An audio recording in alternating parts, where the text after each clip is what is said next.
Hello friends, आज हम बात करेंगे बीकॉम सेकेंड ईयर में अंतर्राष्ट्रीय व्यापार और वित्त के अंतर्गत भुगतान शेष या भुगतान संतुलन की। इसी संदर्भ में हमने इसी अध्याय में कल ये देखा था कि व्यापार संतुलन क्या होता है। तो उसमें हमने ये बताया कि व्यापार संतुलन से अभिप्राय अंतर्राष्ट्रीय व्यापार के अंतर्गत दो देशों के मध्य किए गए कुल निर्यात और आयात के अंतर से लगाया जाता है। आज हम इसी कंसर्न में आगे देखेंगे कि भुगतान शेष या भुगतान संतुलन होता क्या है।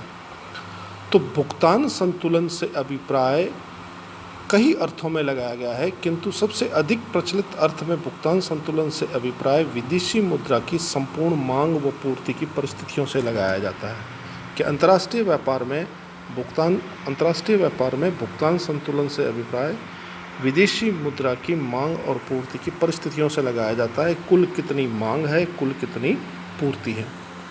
इसी कंसर्न में अपन आगे देखेंगे कि अंतर्राष्ट्रीय व्यापार में भुगतान शेष में उन सभी आर्थिक लेन देनों का अभिलेख होता है जो एक देश के निवासियों, व्यक्तियों, फर्मों, कंपनियों, सरकारों, बैंकों, वित्तीय संस्थाओं तथा शेष संसार के बीच निश्चित समय में होते हैं। अब इन पूरे का अगर निष्कर्ष और संदर्भ में बात करें तो हम ये कहेंगे कि भुगतान शेष में उन समस्त मदों को बताया जाता है जिनके द्वारा विदेशों से भुगतान प्राप्त होते हैं या होने हैं, यानी या तो हमें प्राप्त होने हैं या हमने प्राप्त हो चुके हैं। दूसरी ओर उन समस्त मदों को बताया जाता है जिनके द्वारा विदेशी भुगतान किए जाने हैं। तो एक तो भुगतान सम्मिलित होते हैं और एक भुगतान जो प्राप्त होने हैं वो सम्मिलित होते हैं। इन दोनों शीर्षकों में मौद्रिक मूल्य के अंतर को भुगतान शेष कहते हैं। इन दोनों के जो मौद्रिक मूल्य में जो अंतर पाया जाता है वह जो है वो भुगतान संतुलन है। निष्कर्ष के रूप में कहा जा सकता है कि भुगतान संतुलन निश्चित रूप से संतुलित होता है। यदि अपन पूरी सारगर्भित बात करें तो हमने ये कहा कि भुगतान संतुलन निश्चित रूप से संतुलित होता है क्योंकि अंतर को स्वर्ण के आयात या समझौते से प्राप्त कर लिया जाता है। यानी जो भी हम अंतर्राष्ट्रीय व्यापार में एक्सपोर्ट करेंगे, इंपोर्ट करेंगे, तो हमारी जो पेएबल कैपेसिटी है, अगर पेएबल कैपेसिटी हमारी नहीं है तो हम विदेशों से ऋण लेके या लोन लेके या और किसी माध्यम से उसको पूरा कर लेंगे, लेकिन हमेशा बैलेंस ऑफ पेमेंट जो है वो पॉजिटिव रहेगा। हम सीधे शब्दों में बात करें तो बैलेंस ऑफ पेमेंट से अभिप्राय किसी भी राष्ट्र की आयात करने की क्षमताओं से लगाया जाता है कि आपकी आयात करने की कुल क्षमताएं कितनी हैं। यदि आपके खुद के पास रिसोर्सेज कम पड़ रहे हैं तो आप लोन लेंगे या अन्य कोई स्वर्ण प्रतिभूतियाँ किसी प्रकार से गिरवी रखेंगे या कुछ भी करेंगे, यानी पैसा आपके पास होगा तभी आप कर पाएंगे। ओवरऑल किसी भी राष्ट्र की पेएबल कैपेसिटी को भुगतान संतुलन कहते हैं कि आप यदि विदेशों से माल मंगवाना चाहते हैं तो आपकी भुगतान करने की पेएबल कैपेसिटी कितनी है वो आपका भुगतान संतुलन कहलाएगा। अगला इसी प्रश्न में है भुगतान संतुलन की विशेषताएं बताइए। जब हम विशेषताओं की बात करते हैं तो इसमें जो कुछ भी होता है एक देश का विश्व के साथ संपूर्ण लेन देन होता है। यानी एक तरफ तो भारत आ गया, अब आयात और निर्यात किन किन राष्ट्रों के साथ हो सभी का लेखा तैयार किया जाता है। अगर किसी देश विशेष वर्ष में प्राप्त होने वाले समस्त विदेशी मुद्राओं का मूल्य उसके भुगतान की जाने वाली समस्त विदेशी मूल्यों से अधिक होता है तो भुगतान संतुलन पक्ष में होता है। कहने का मतलब यह है कि हमने माल ज़्यादा भेजा है, हम ज़्यादा मांगते हैं और हमने कम मंगवाया है तो हमारा बैलेंस पॉजिटिव कहलाएगा।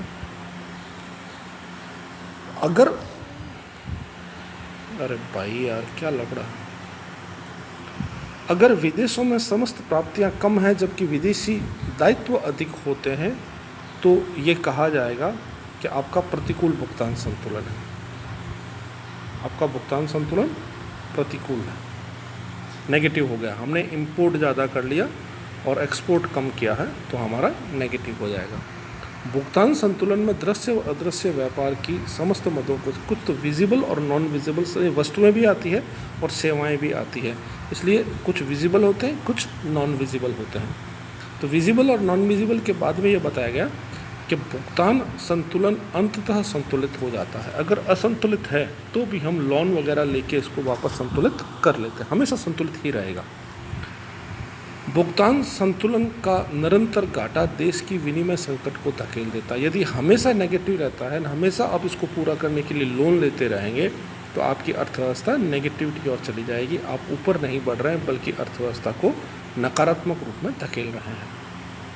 उसके बाद अगला प्रश्न है हमारा, भुगतान शेष में प्रमुख मद हैं, यानी किन किन चीज़ों को भुगतान संतुलन में सम्मिलित किया जाता है। तो भुगतान संतुलन में सम्मिलित किया जाता है सर्वप्रथम वस्तुओं के आयात और निर्यात को, कि हमने किन किन वस्तुओं का आयात किया है, किन किन वस्तुओं का निर्यात किया, समस्त आयात और निर्यात को सम्मिलित कर लिया जाएगा। उसके बाद दूसरा सम्मिलित किया जाएगा सेवाओं का आयात निर्यात। अब बच्चों प्रश्न यह होता है कि वस्तुएं तो हमने आज तक सुनी है, सेवाओं का मतलब क्या है। सेवाओं का मतलब यह है कि हम किसी भी प्रकार के, जैसे डॉक्टर है, इंजीनियर है, वकील है, या हम हमारी कोई एक्सपर्ट सेवाएं देते हैं, लेते हैं, तो वो सारी सेवाएं भी इसमें सम्मिलित की जाती है। अब सेवाओं में जैसे कहा व्यापारिक कंपनियों द्वारा की गई सेवाएं, कुछ सेवाएं ऐसी होती है जो व्यापारिक कंपनियां करती है, उनको सम्मिलित किया जाता है। उसके बाद में विशेषज्ञों की सेवाएं होती है, जो विशेषज्ञ हमेशा देते रहते हैं अपने काम में। फिर शिक्षा संबंधी सेवाएं होती है, जो प्रोफेसर वगैरह बाहर वगैरह जाते करते रहते हैं। कुछ यात्रियों की सेवाएं होती है, जो टूरिस्ट के माध्यम से देश में आते हैं या जाते हैं। इसके बाद में तीसरा पॉइंट है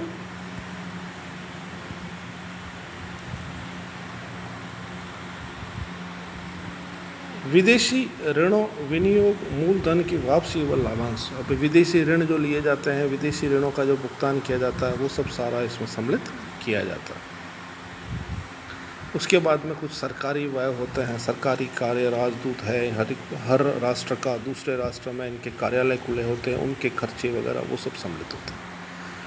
फिर जनसंख्या का आवास प्रवास व्यय, कुछ लोग भारत के हैं जो विदेशों में रहते हैं, तो वहाँ उनके खर्चे, कुछ विदेशी हैं जो भारत में रहते हैं, तो उनके खर्चे। उसके बाद में विदेशी दान है, हर्जाना है, मुआवजा है, दंड है, अन्य हस्तांतरण है, तो ये सभी भी इसी में सम्मिलित होते हैं।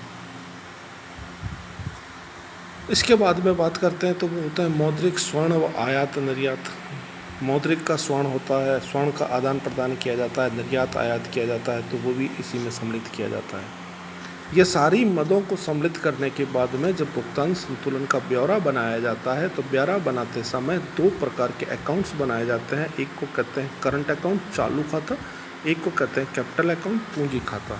अब प्रश्न ये रहता है चालू खाते में क्या आता है, पूंजी खाते में क्या आता है। हमारे परीक्षा में प्रश्न आते हैं, कुछ 2 नंबर के आते हैं, कुछ 7 नंबर के आते हैं, कुछ 15 नंबर के आते हैं। तो 2 नंबर के प्रश्न में पूछा जाता है कि भुगतान संतुलन जब भी किया जाता है तो उसके खाते बनाते वक्त कितने पक्षकार या कितने प्रकार के खाते बनाए जाते हैं। तो 2 प्रकार के बनते हैं, current account and capital account. अब कई बार ये पूछा जाता है करंट अकाउंट में किसको सम्मिलित करते हैं या कैपिटल अकाउंट में किसको सम्मिलित करते हैं।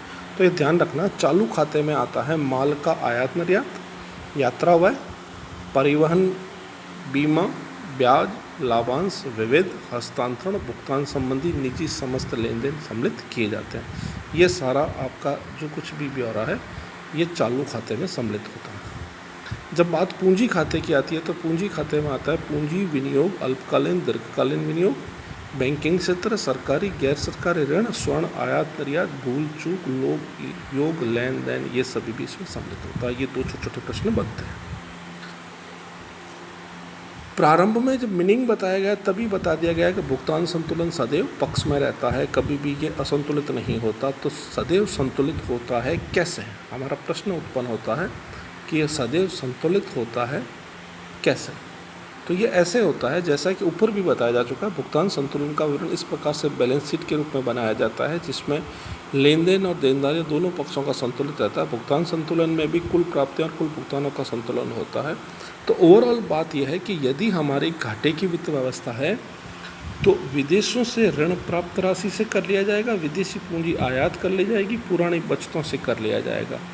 घाटे की पूर्ति, ये यहाँ से देखिए आप समझने की, घाटे की पूर्ति स्वर्ण निर्यातों से। इन ओवरऑल बात यह है कि यदि हमारे पास आयात करने के लिए पर्याप्त धनराशि नहीं है, देश के पास वो माल तो मंगवाना है, देश को चलाना है, देश में पेट्रोल नहीं है, देश में डीजल नहीं है, देश में और कोई खाद्यान्न नहीं है, देश में कोई टेक्निकल इश्यूज़ है, देश में कोई हथियार मंगाना है, कोई रैकेट मंगाना है, कुछ भी मंगाना है, बट हमारे पास पैसे नहीं हैं। तो हम पहले तो कोशिश ये करेंगे कि निर्यात करें और निर्यात करने से जो पैसा आए उसके बदले में आयात कर दें। उसके बावजूद भी यदि नहीं है तो उस घाटे की पूर्ति हम इन माध्यम से करेंगे। जैसे घाटे की पूर्ति स्वर्ण के माध्यम से करेंगे, विदेशों से प्राप्त ऋण से करेंगे, विदेशी पूंजी के आयात से करेंगे, पुरानी बचतों से करेंगे। इस प्रकार से हमारे घाटे की पूर्ति को हम बराबर कर लेंगे। जो हमारा बैलेंस ऑफ पेमेंट जो नेगेटिव चला गया उसको भी हम पॉजिटिव करने का प्रयास करेंगे, और हमेशा ये पॉजिटिव ही रहेगा। उसके बाद हमारा प्रश्न बनता है कि भुगतान संतुलन के असाम्य के कारण, भुगतान संतुलन असाम्य क्यों होता है, भुगतान संतुलन नेगेटिव क्यों होता है।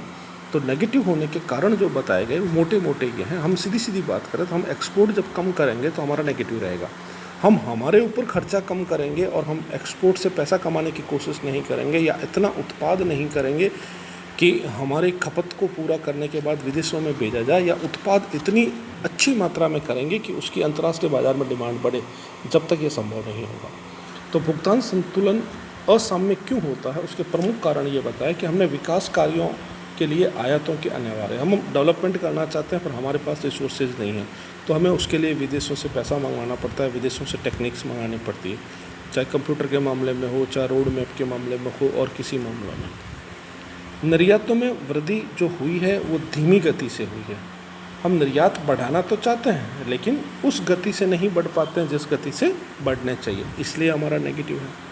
हम विकासशील राष्ट्रों की कमज़ोर विक्रय शर्तें हैं, हमारी जो विक्रय की शर्तें हैं बहुत कमज़ोर है, तो विकासशील राष्ट्रों के आगे हम टिक नहीं पाते। विदेशी पूंजी ऋण पर ब्याज व मूलधन की वापसी का बढ़ता भार। अब भारत के बारे में ये कहा जाता है, भारत को वो राष्ट्र पैसा उधार दे जो पुनर्जन्म में विश्वास करता है। हमारी स्थिति यह है कि हमने आज से 20-20 साल 33 साल पहले जो लोन लिए थे आज तक उसके ब्याज चुका रहे हैं, मूलधन देने की हम स्थिति में नहीं आ पा रहे हैं। जब हम मूलधन देने की स्थिति में नहीं आ रहे हैं, केवल ब्याज ही ब्याज चुका रहे हैं, और स्थिति यहाँ तक की है ब्याज चुकाने के लिए भी हमें दूसरे बैंकों से लोन लेना पड़ता है। तो अगर यही स्थितियाँ हमारी रही विदेशी ऋणों के पूंजी के भार के, तो वापसी का भार बढ़ता जा रहा है, तो फिर हम इसको नेगेटिव को पॉजिटिव करने का सपना छोड़ दें। विकसित देशों में संरक्षण व कठोर आयात नियंत्रण, जो विकसित राष्ट्र है उनकी पॉलिसियाँ बड़ी सख्त होती है जिनके आगे हम टिक नहीं पाते, और हम उन शर्तों के अधीन जब काम करते हैं तो हमें लिया गया पैसा बहुत महंगा पड़ता है और हमें अंतर्राष्ट्रीय बाजार में नुकसान भी उठाना पड़ता है। मुद्रास्फीति का भयंकर संकट। अब मुद्रास्फीति और मुद्रा संकुचन बैंकिंग के चैप्टर में हमने देखा है और देखेंगे, जिसमें मुद्रास्फीति के अंतर्गत वस्तुओं की कीमतें बढ़ती चली जाती हैं, वस्तुओं की कीमतों के बढ़ने के कारण वैल्यूएशन ऑफ मनी कम हो जाती है। तो स्फीति का संकट हमेशा बना रहता है। जनसंख्या में विस्फोटक वृद्धि होती है तो हमारी खुद की ही डिमांड इतनी ज़्यादा हो जाती है कि हम हमारी डिमांड को पूरा नहीं कर पाते, तो ये निर्यात करने का तो सेकेंडरी पोर्शन हो गया। तो जनसंख्या बहुत ज़्यादा बढ़ने के कारण भी हमारे निर्यात नहीं होते। सुरक्षा बनाम युद्ध, हर समय पाकिस्तान से अब खतरा रहता है, तो जो कुछ भी हमारी सेविंग्स होती है, जो कुछ भी हमारी अर्निंग्स होती है, मैक्सिमम हमारी राष्ट्र की सुरक्षा में खर्च हो जाती है। तो हम कहाँ से दूसरी चीज़ें सोचें। प्रजातंत्र में ऊंचा मूल्य होता है, विदेशी भ्रमण पे हम खुद ज़्यादा चले जाते हैं तो हमारे पैसे उसमें खर्च हो जाते हैं, तो हम ज़्यादा बैलेंस ऑफ पेमेंट को पॉजिटिव कर नहीं पा रहे हैं। सामाजिक सेवाओं पर व्यय बढ़ता जा रहा है, विदेशी सहायता में कमी आ रही है। इन सब कारणों से हमारा अंतर्राष्ट्रीय व्यापार में बैलेंस ऑफ पेमेंट जो है वो नेगेटिव जाता है। अब प्रश्न आता है भुगतान संतुलन असाम्य को सुधारने के उपाय। जो आपको कमियां बताई गई है, इन कमियों को कैसे सुधारा जा सकता है। देखिए, सुधारना हमारे बस की बात नहीं है, लेकिन हम उसके लिए प्रयास कर सकते हैं। जैसे हमने बताया, सबसे पहला हम अगर प्रयास करेंगे तो निर्यात को प्रोत्साहन किया जाए, आयातों में कमी की जाए, विदेशी विनियोग को प्रोत्साहन दिया जाए, विदेशों से ऋण लिया जाए, विनिमय नियंत्रण किया जाए, करेंसी को संकुचित और मूल्य पर नियंत्रण किया जाए, विदेशी पर्यटकों को प्रोत्साहन दिया जाए। जो हमें कमियां नज़र आई उन्हीं कमियों को पूरा करने का हम प्रयास कर रहे हैं। जो हमने पीछे कमियां बताई है कि इन कमियों के कारण हमारा बैलेंस ऑफ पेमेंट नेगेटिव हो सकता है, उन सब को सुधारने का प्रयास करते हैं। निर्यात बढ़ेंगे तो हमारा देश अच्छा चलेगा, आयात में कमी होगी, कम से कम विदेशी सामान मंगवाएंगे हम खुद। जब आत्मनिर्भर होंगे और विदेशों से निर्भरता हमारी कम होगी तो स्वाभाविक तौर पे बैलेंस ऑफ पेमेंट पॉजिटिव रहेगा। विदेशी विनियोग को प्रोत्साहन दिया जाए, विदेशों से ऋण कम से कम लिया जाए, विनियोग नियंत्रण किया जाए, करेंसी को संकुचित किया जाए, पर्यटकों को बढ़ावा दिया जाए। उसके अलावा और भी है, जैसे अवमूल्यन किया जाए। अवमूल्यन करने से भी क्या होता है, अंतर्राष्ट्रीय बाजार में भारतीय प्रोडक्ट की डिमांड बढ़ेगी। अंतर्राष्ट्रीय मुद्रा कोष से ऋण व सहायताएं ली जाए।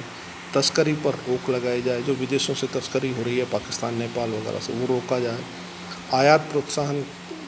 आयात प्रतिस्थापन को प्रोत्साहन दिया जाए। ऋण भुगतानों की अवधि को आगे बढ़ाया जाए। विदेशी धन प्रेषण को बढ़ावा दिया जाए। जो विदेशी प्रवासी हैं उनके धन प्रेषण को बढ़ावा दिया जाए। ओवरऑल बात ये थी कि भुगतान संतुलन होता क्या है, भुगतान संतुलन को असाम्य होने के कारण क्या है और उसे नियंत्रित कैसा किया जा सकता है। आज के अध्याय में हमने ये देखा कि भुगतान संतुलन को किस प्रकार से हम नियंत्रित कर सकते हैं और किस प्रकार से हम इसको भुगतान संतुलन के माध्यम से अर्थव्यवस्था को नए आयाम तक पहुंचा सकते हैं। इसी कंसर्न में हम जब आगे चलेंगे तो ये चैप्टर आज हमारा यहीं ख़त्म होता है। अगले चैप्टर में बात कल करेंगे। धन्यवाद।